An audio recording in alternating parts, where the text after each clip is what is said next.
Welcome back, ladies and gentlemen, to another episode of the Enlightenment podcast.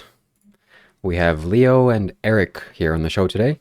We have more guests joining. So, without further ado, Eric, you're the star of the show today. How are you doing, my friend? How's everything? I'm doing well. Hey, things have finally warmed up down here. We had a cold front that just finished. It was like 37 in St. Petersburg here in Florida. We usually don't get that cold. Yeah, so this video is in response to all the chaos that's been happening on my YouTube channel with a particular individual. So I'm wondering if you have any thoughts to share right off the bat. Any thoughts at all? Um, Not particularly. I mean, if there's anything you want to talk about or questions, I haven't been following the Discord too much. Actually, I haven't been on Discord in a while. Understood. We have no particular agenda or goal for this conversation like we do for most calls. So I guess we can talk about enlightenment, spirituality, anything naturally that comes up, we'll discuss. We have another member joining here. Reese, welcome to the show. Sorry guys, I set my alarm for 20 minutes, but I didn't see. Let me just set my camera up. Have you started yet? Yes, so we're good to go. We're already rolling. Hey Eric, So Eric, nice to meet you, buddy. Hello. the discussion that we had yesterday with the bearded mystic was about enlightenment and defining enlightenment. Do you think one can define enlightenment? Do you think there's such a thing as realized beings or not, or is it just all made Uh, up? that's a good first question. Yeah. Well, there are a lot of definitions of enlightenment out there. So anybody who's talking about it, it's always wise to ask them to define their term first, because you don't know how they're using the term. I would define enlightenment as the it's kind of a sudden, complete revelation that kind of shatters the illusion of me and separation. And the illusion of me just can't be believed anymore, and suffering falls away. So I would say there's this moment where the me can no longer be believed. That would be the moment of enlightenment. Um, and it does happen. So there would be enlightened beings per se, but that's just saying this seeing through the me happened to a particular body mind. Mm. It's not really a an identity. An enlightened being is not an identity. Mm. Do you think there is a difference between enlightenment and self-realization? No, I'd say it's the same. In my opinion, awakening, enlightenment, self-realization, moksha, mukti, nirvana, all these terms are basically pointing at the same thing. It's just different languages, different times, different pointers. It gets weird because others have hijacked the terms and they alter over time. Yes. And so, enlightenment's been a fairly emotionally charged term, so a lot of people don't use it in the modern era, and so they use awakening more often. And the term awakening has become very watered down, diluted. It means so many different things now. It's like, what are you talking about?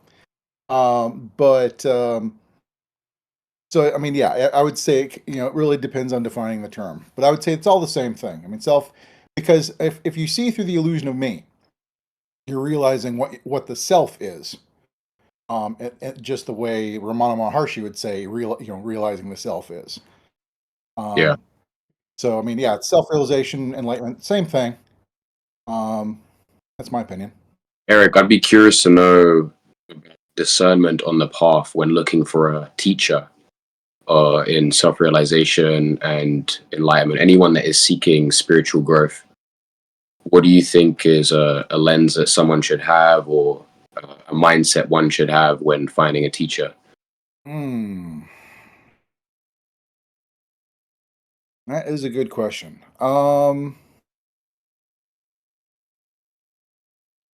It's not easy for the seeker to identify somebody who's enlightened. So I mean, it's one of those things where it's hard to say go find an enlightened person because it's like, well, what do they look like? Could be a lot of different things. There's a lot of people that claim to be enlightened that if you're talking to them long enough, they aren't. So I mean, it's one of those things where enlightenment really isn't understood until It it happens. happens.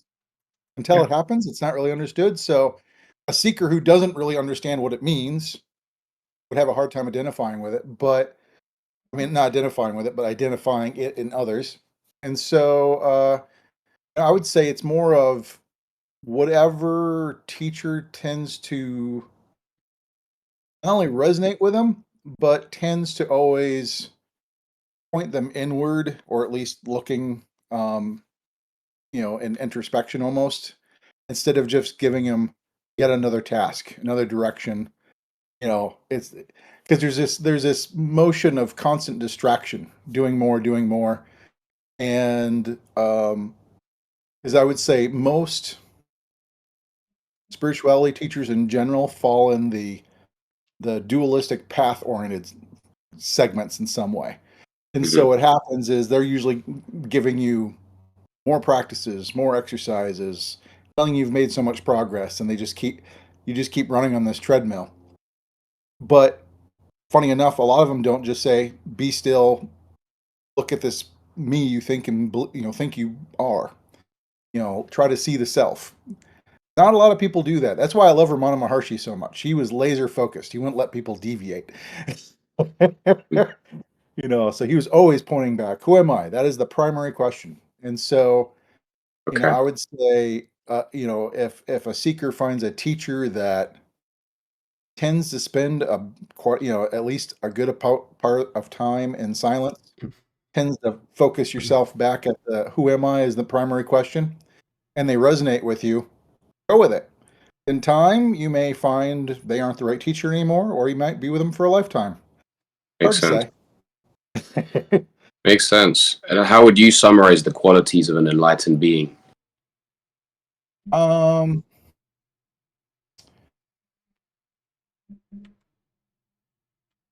there's not a lot of hard and fast rules, but I would say there's some tendencies that are kind of common. One is the world doesn't affect them so.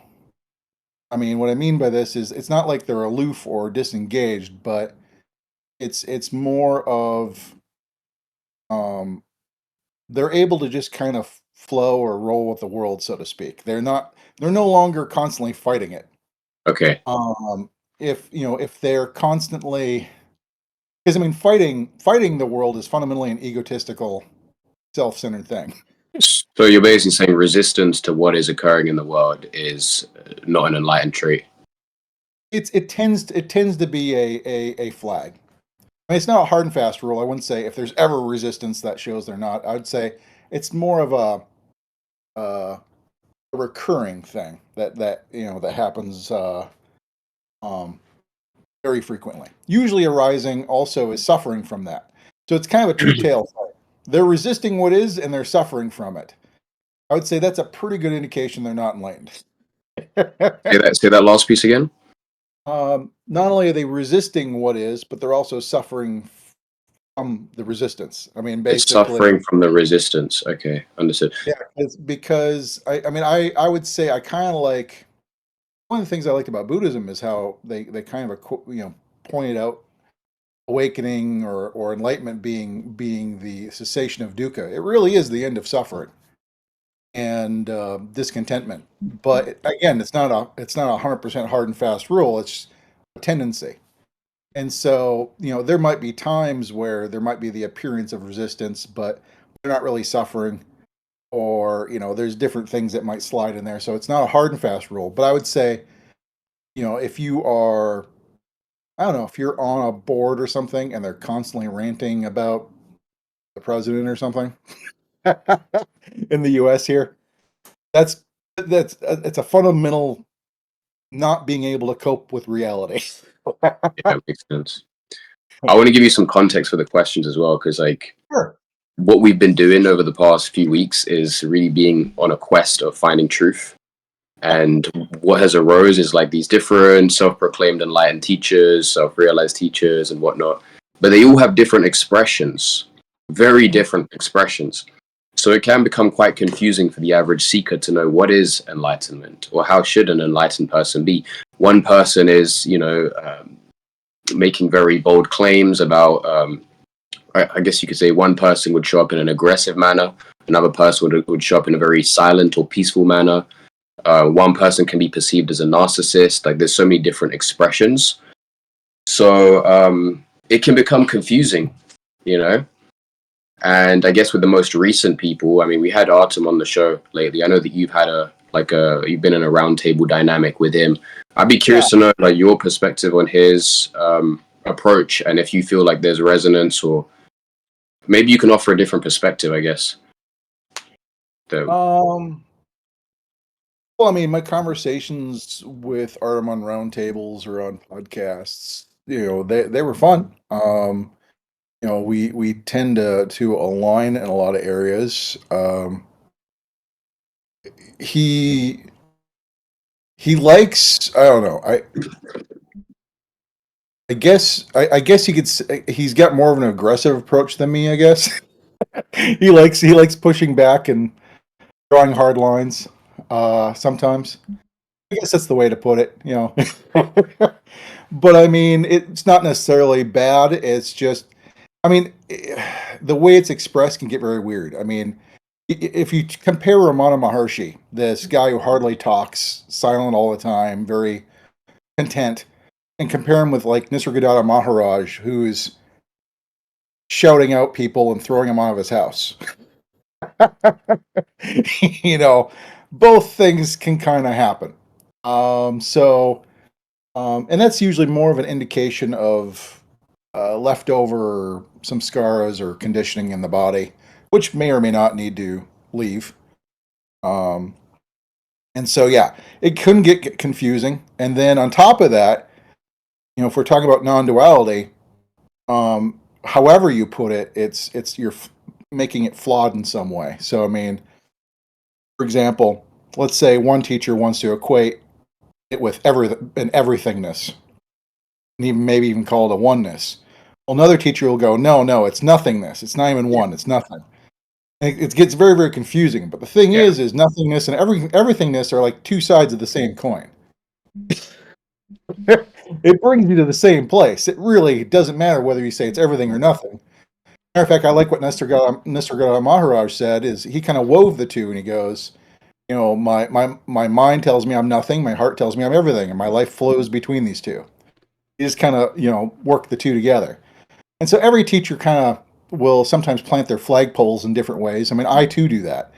When I'm talking about things in my podcast or whatever, I plant my flagpoles in certain places where I'm like, I consistently present a specific way, which many other teachers may actually talk about in the very opposite direction. They may oppose on appearance.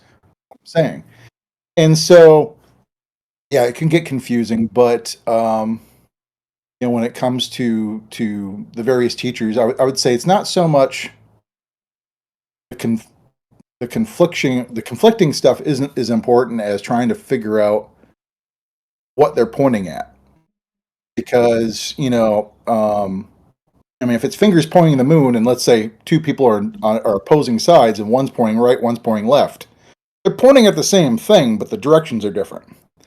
And so, if people are conflicting, going, "Well, it's this way, no, it's this way," well, look where they're pointing at. You might get a better idea what's being talked about then.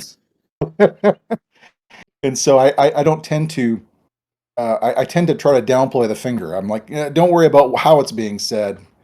Try to grasp more intuitively what's being pointed at. Makes sense.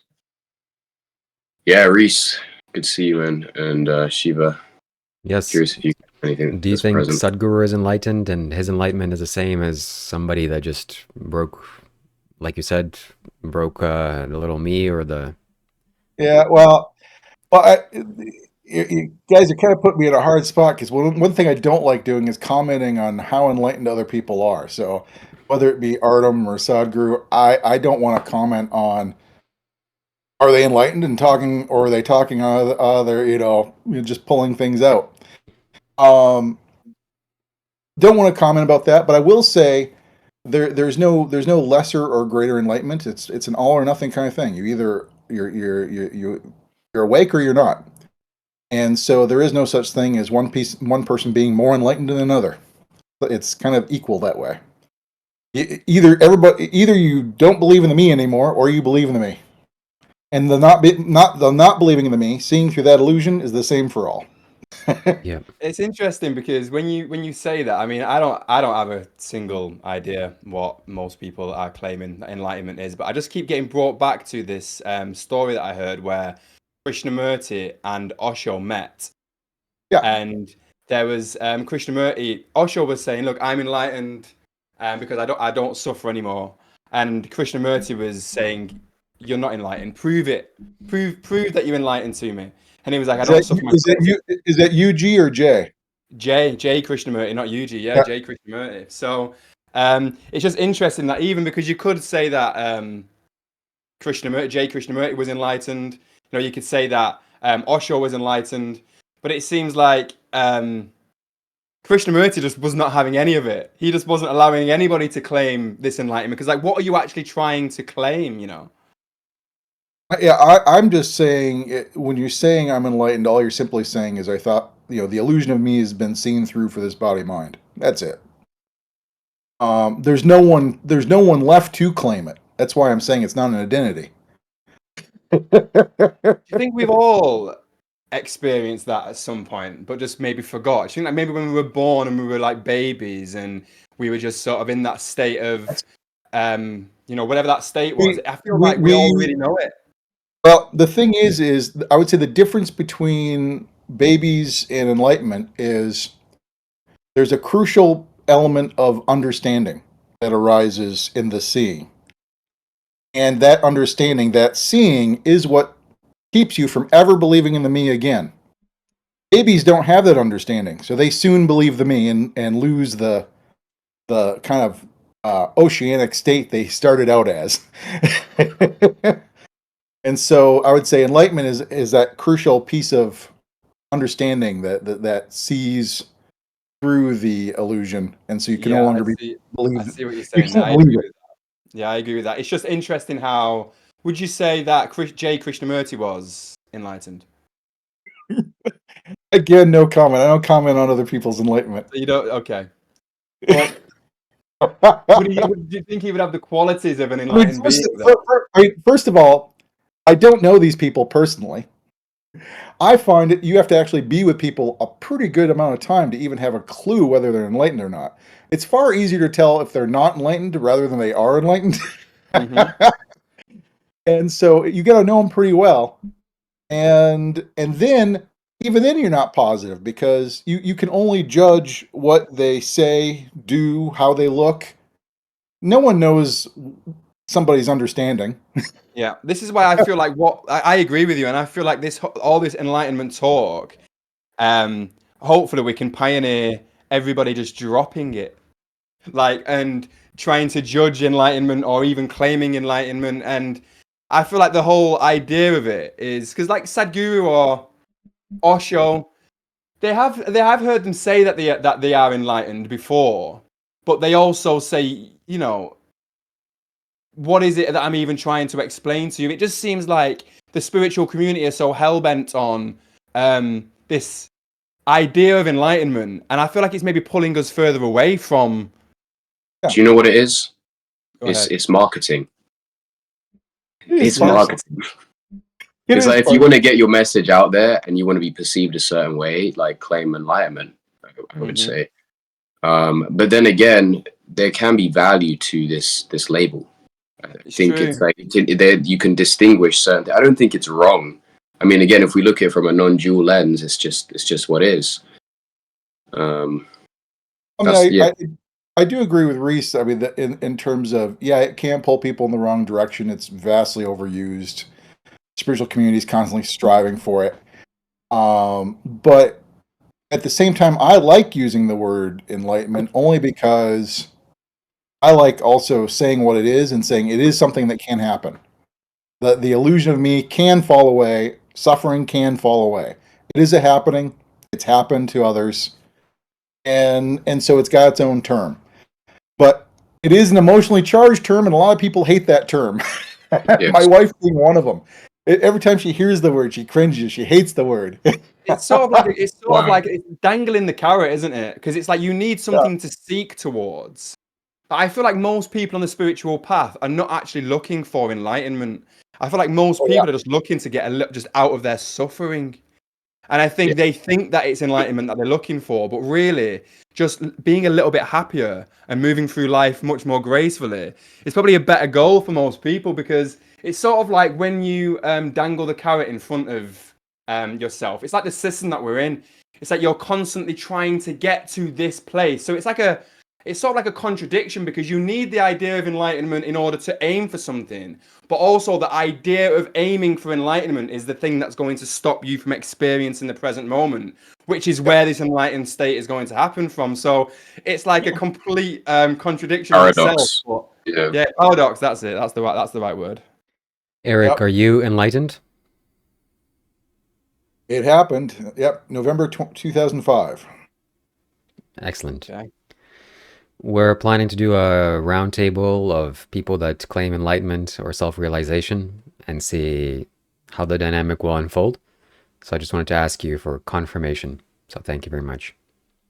Yeah, I mean, I admit it when usually asked. I usually don't throw it out very often Mm.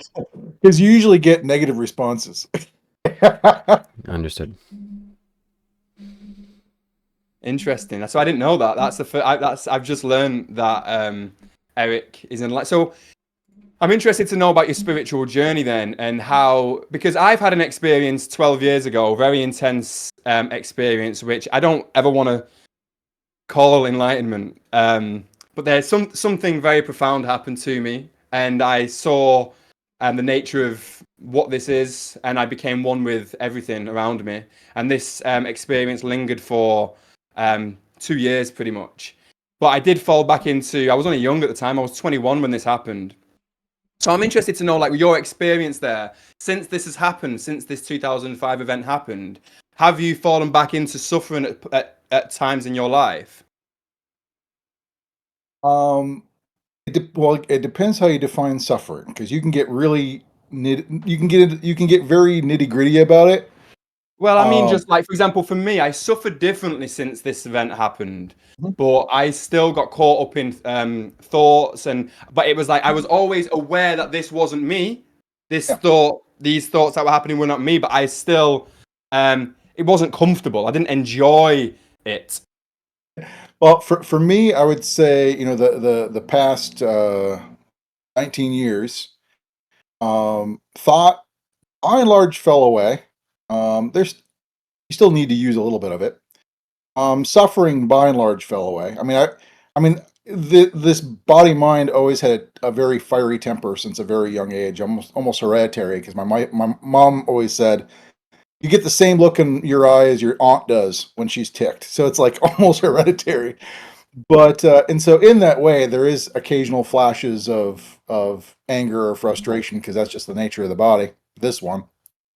But when it comes to anxiety, fear, sadness, sorrow, regret, jealousy, none of those arise.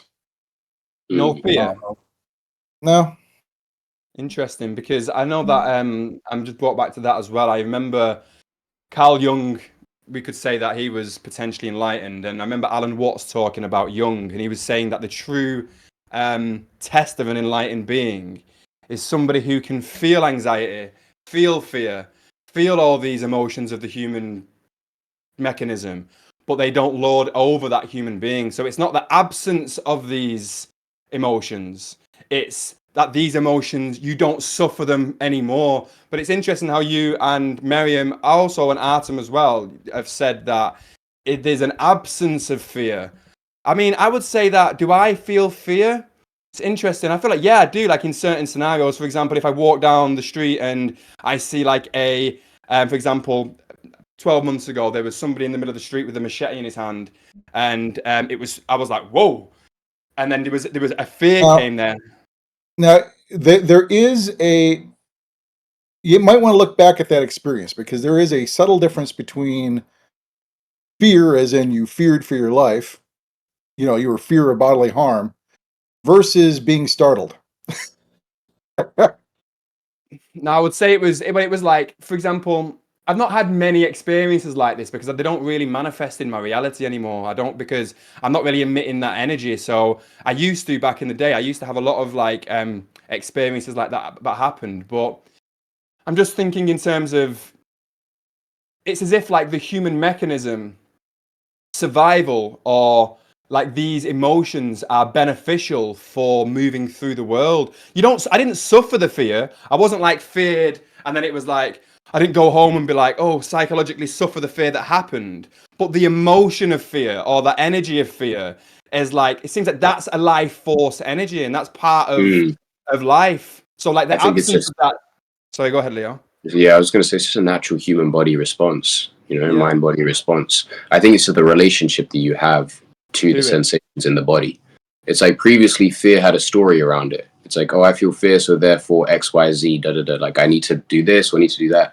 I think when you realize no self, it's like, for me at least, I remember just like seeing fear in the body and just observing it, rather than saying, oh, now I cannot do this, this, and Yeah. this. It's like fear of fear. So there's like the psychological aspect of fear where you're scared of putting yourself in a fearful environment, and then you suffer it. And that's, but in terms of the actual energy of fear or jealousy, do I get jealous? I mean, I've just broken up with my partner for 9 years. She was an artist. She was with lots of men. I'm not really a jealous, not with lots of men in that way, but I mean, she would perform with lots of men. And you know, every now and again, there would be like, sometimes if there was someone, like something happened, I'd get like a twinge of it, but I didn't suffer that jealousy and it didn't like perpetuate. So it's just interesting how you say that there's like an absence of these emotions, Eric. Well, they require a believed me to arise. I mean, there has to be an idea of me and gain to feel jealousy. There has to be an idea of me that can die to fear its dissolution. Could that be perceived as emotional bypassing? It could be, if I was trying to avoid something. I'm not saying I'm incapable of feeling it. It's just it doesn't arise because fundamentally all reaction and action, reactions including emotional reactions, arise based on our current understanding. Because we could encounter a situation, and because of our frame of mind and current understanding, we'll react a certain way. But if we realize something and our understanding changes, when the exact same situation arises again, it doesn't bother us. And it's like the situation could be exactly the same. Why does the reaction change? Because our understanding changes. And so I'm saying the understanding could be a profound enough change where a lot of the me-centric negative emotions don't particularly arise anymore. Yeah. Not carte blanche. I'm not saying absolutely every instance, because for example, I mean, Buddhism tends to make a big deal of sadness and sorrow no longer arising after enlightenment.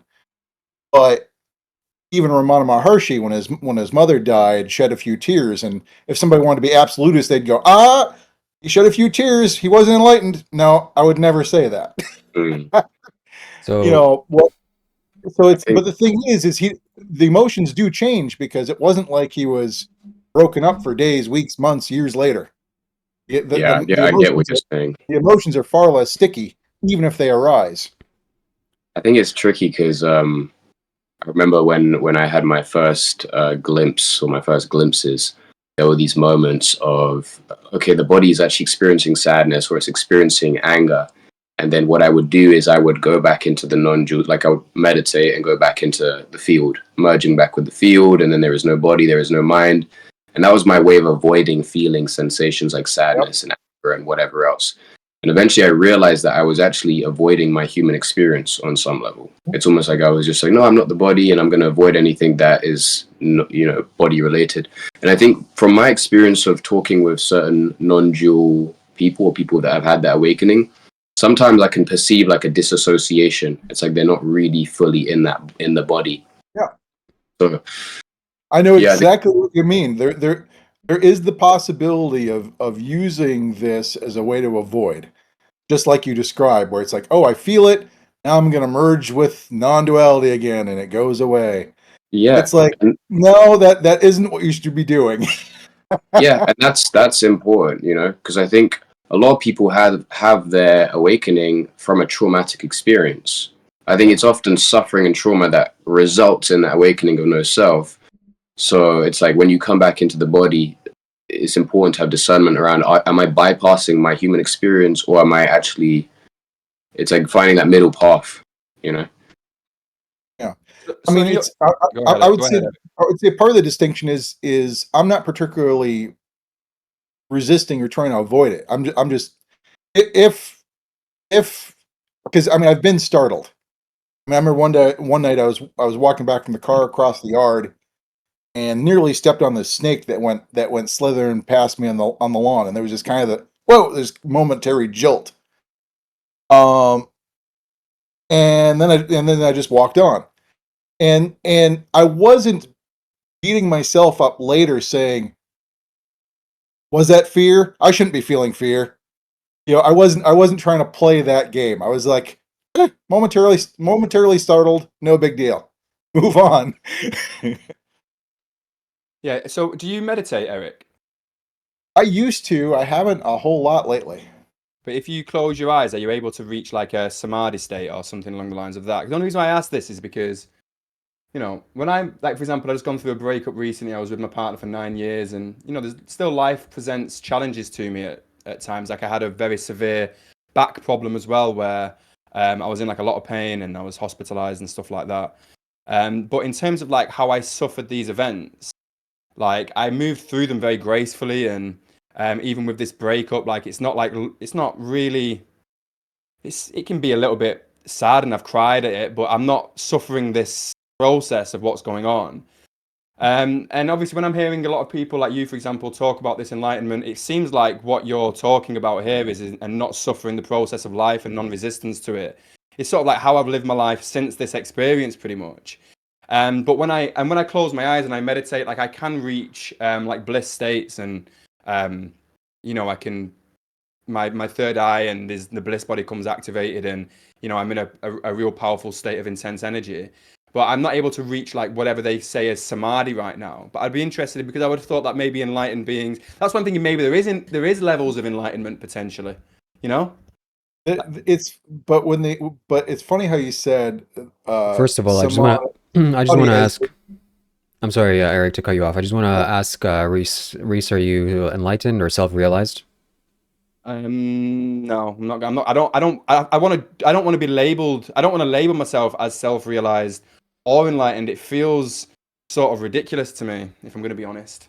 But I Understood. would say I've had an enlightened experience, and compared to most people that I've interacted with in my day-to-day life, my perception and how I am as a human being is definitely different than most people. But in terms of like holding on to a label of something, it just doesn't feel right. But maybe no, the more I'm not really being in spiritual communities until recently. I would always um see things that I didn't agree with in spiritual communities, and then I would distance myself from them.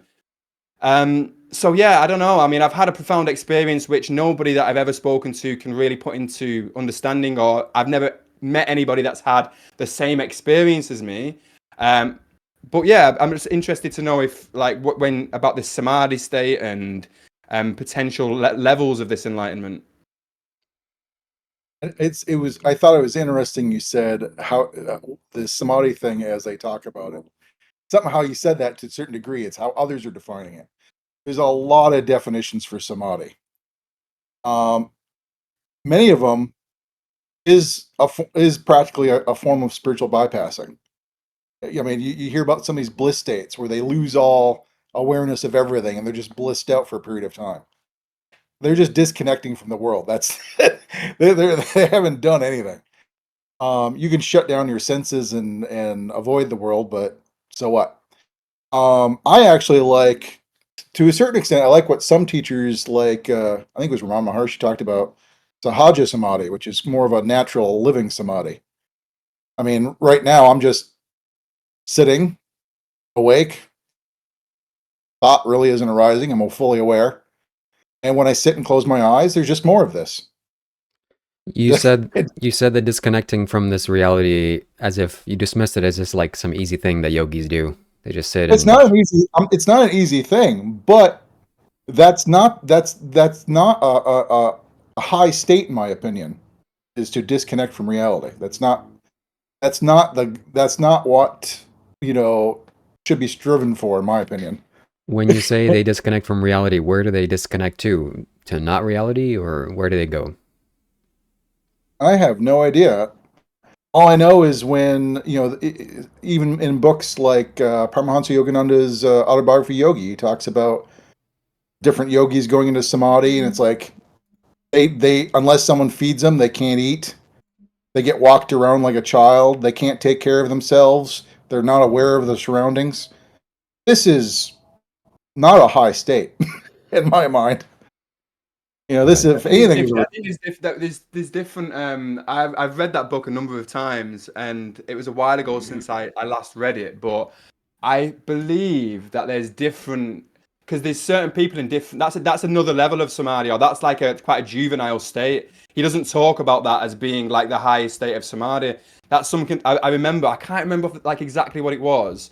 But there's different, like you said, definitions of what that state is, and that childlike state where they need to be cared from and they can't eat, and so on and so forth. I mean, Go ahead. samadhi is fundamentally a union. I mean, I think it was Alan Watts actually talked about samadhi in terms of watching a pair of great dancers. They're not shoving or pulling each other about. They're acting as a unit. Or a great horse rider. They're not, they're one with whatever they're with. Yeah. And so in that way, I would say just living living without separation, Yeah. as someone who's realized non-duality, is just in that form of samadhi all the time. Yeah, I see what you're saying there. So when you walk through reality, are you like synchronized? So like, are the events in your life very synchronized? Like, do you see like the field that connects you with other beings, or maybe not even necessarily other beings, just like just all of life? Like, are you able to like move through life in that way? Do you see those things? It's not about feeling connected. That again would require a me that's believed, that's connecting to others. I would say I walk through life without ever. But that's just the natural state. Like, you are connected to everything around you, though, aren't you? So it's like from my experience is just when I'm walking through life and I'm in like that state, I see my interconnectedness. There's not like the self seeing the interconnectedness, but there's just like an awareness of I am synchronized with all that is. Yeah.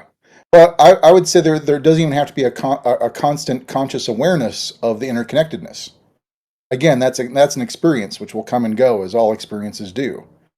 I would say it's more about walking through life and never feeling separate, never feeling other, never recognizing a separation. I guess that's what I was saying. Yeah, that's what I was saying. Yeah, fair point. Yeah. Interesting. Very interesting. It's the first time, just to give you a bit of background on me, for the last since 2019, I sort of just like went into hermit mode, and just meditated pretty much all day, until maybe 2 months ago. I stumbled across Shiva's YouTube channel, and I entered into like the spiritual community for the first time since 2019, and just it's changed dramatically since, because when I was going around in where I'm from and meeting people, nobody was really claiming enlightenment, but it seems like now there's a lot of people in the spiritual field now that are literally saying that they're enlightened. So it's just super interesting to like talk to you guys and to try and pick your brain a little bit and just see exactly where you're coming from, because it's very interesting.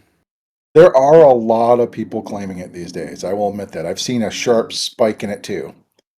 What about? But I will say many of them, by and large, caught a glimpse, had a spiritual experience. They still believe in the me, and they're just calling what they experienced enlightenment without realizing that they still, that the disillusion of me is the key part of enlightenment. How do you know that it's enlightenment? Then that's the thing. It's because how do you know that you're not just you've not had a spiritual experience? Because, like you said, you're trying to define the undefinable, and what enlightenment means to one person means something else to another. So if you went to Sadhguru or Osho or Jesus, and they said I'm enlightened, and they said, well, no, my enlightenment's this, yours is that. Like, how do you actually know that that is what it is without any context? And enlightenment's fundamentally not an experience. Experiences may vary, but enlightenment's not an experience. It's a realization that the me fundamentally doesn't exist. There's no me and other. Yeah, I have had that realization though. That's what I'm trying to say. Is like I have. Well, what I'm saying is though that there's a difference between now. I don't know which one you had, so I'm not labeling you on one of them. But I'm saying a lot of people say, "Well, I saw that too." I usually come back with, "But do you still believe in the me?" Yes. And 80% of the time is, "Yes, I still believe in a me." No, I don't. I still live in that way, but I still don't want to say I'm enlightened. You know. So listen, there are two. Maybe Reese, you have some kind of shadow on like being, that word, that term, enlightenment. I think because you have so much charge and so much resistance to it. I think there's something there. It's like to claim enlightenment almost claims that you are superior on some level. And so, look, I don't want to go down that whole rabbit hole, but the thing that I do want to say, I'm more than happy for you to poke at me, 100%. I guess the thing I wanted to say is that Adyashanti, who's a non-dual teacher, he speaks about non-abiding and abiding awakening.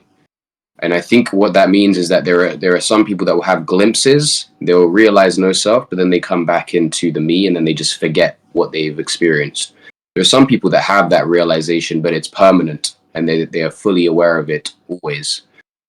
So I do think there are levels to enlightenment. I don't think it's just like a one-off experience. I think people can have glimpses and can have deeper glimpses, and I think it's a gradual. It can be a gradual process for some people.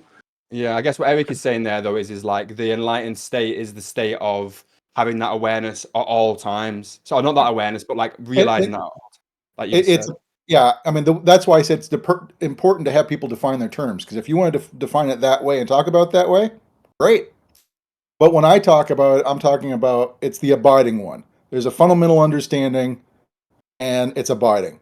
If it goes away, there's a fundamental missing of understanding in there that shattered the illusion permanently. That's the only distinction I have, because I know Adyashanti talks about 3 different awakenings, and people ask me, well, what do you think of his 3 different awakenings? And I'm like, I only agree with one of them. The other 2 weren't by, as I define enlightenment, weren't enlightenment, because by my definition, there's only one enlightenment. But that's only my definition. Other people define it other ways, and that's not necessarily wrong.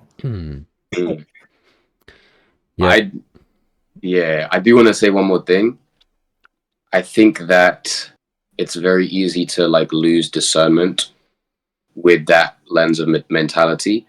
And I one thing I do want to say is that shadow work is absolutely important after awakening, because it's so easy to have this experience and then you can still have lingering narcissistic traits or delusional grandiosity or whatever it may be.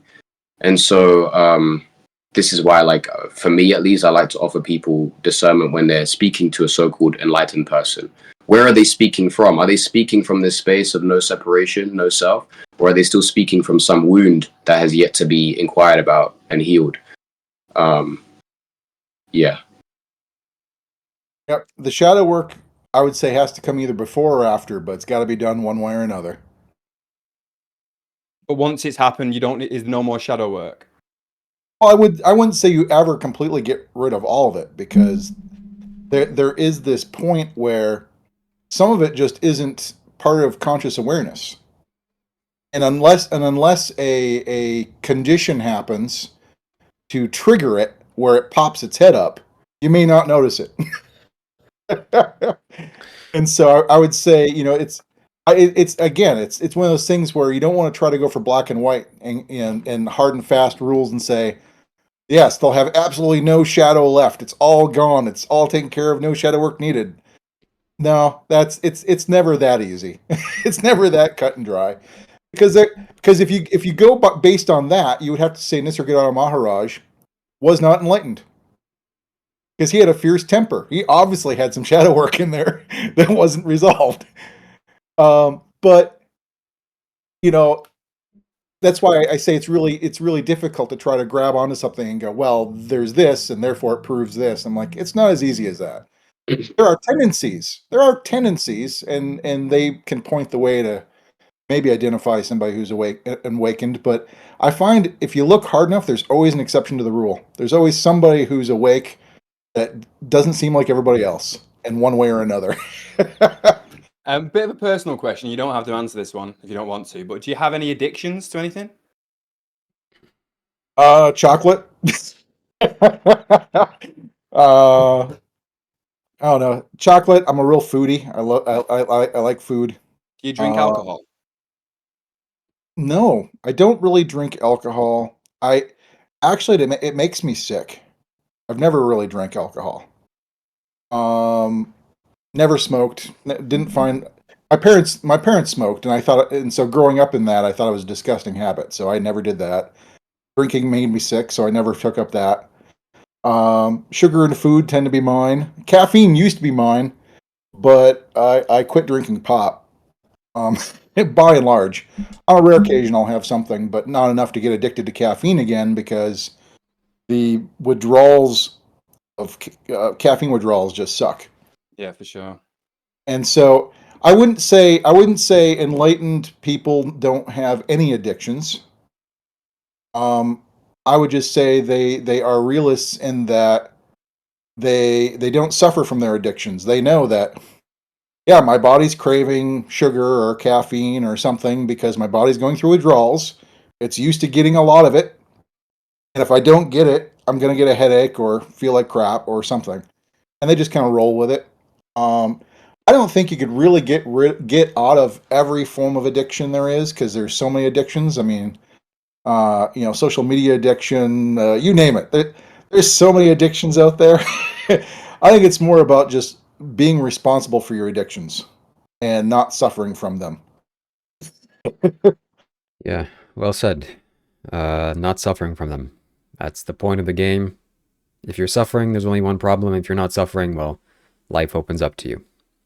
I've just got sadhguru in my head though, being like, you have to turn your compulsions into consciousness. And I feel like for me, for example, the more conscious I'm becoming now, like all these compulsions or addictions or whatever seems to have just fallen away, like obviously like I can delve into eating a bit of chocolate. I'll probably have some after this podcast actually. And I enjoy it, but I'm not like, for example, it's not like I need this, or like Yeah, there isn't this I need this and you can stop. But there also is the physiological withdrawal symptoms if the body's not getting what it wants when it's it's like addicted. the body's addicted to it. It's like the actual. It's like chemical, but we have to understand that the body has like a chemical imbalance or something. Yeah, it's not a psychological addiction. I did notice that it was actually easier to let go of addictions after awakening. It was like because I was no longer identified with the thing. It's like I remember when I used to smoke weed a lot. There was like an identity and attachment to that. It's like I am a person that smokes weed. But when there's like a dissolution or like there's no longer a self, you don't really have that same attachment to these substances. Yeah. Excellent. All right, I think this concludes our podcast here for today. My friends and ladies and gentlemen, thank you so much for watching. Thank you for Eric for joining us on the show. Shout out to you. See you soon. Goodbye.